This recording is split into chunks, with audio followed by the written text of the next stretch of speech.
Avaraja Production. Rick G.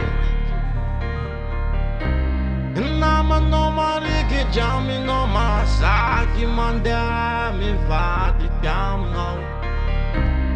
Nama no wareke ngila no.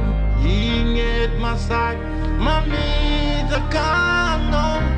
Hangapu fumorari kumbola misi zanga ari. Braman say, yeah man, represent on Avarajan Production. Avarajan clone them, yeah man. Hey, dedicato pure tous les trésors de Madagascar. Nana kuni vadike, nana rote kuni zaije.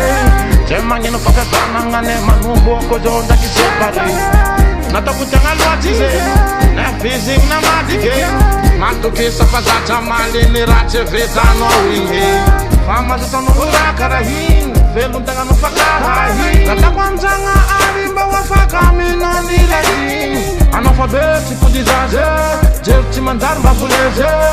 Matuki sanjega no fazatima nangala yelwanga. Isore pembuntal mayang kononya mafla en maftanggek salaka doang tumazeng man. Mafita yeksa enan bel sabun bel dek panamban man. Tatski sasura sa pangang fumoran. Wala na lekan sasura si far. Anda mafuga pena nga paramban ban. Iskomet bayan na puzet chimazan. Anda dek banawag sa wambuna na wambag. Anda tingas sa mga mum zana ay teputara elo pamutput mintan.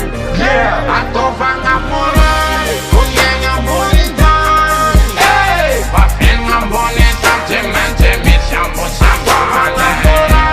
Kunyenga bonitan. Hey, papenga bonitan, temente mishambo sambana.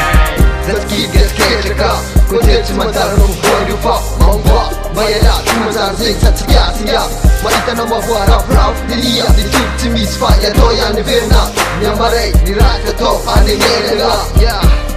Cementa anengena nga, anengena nga.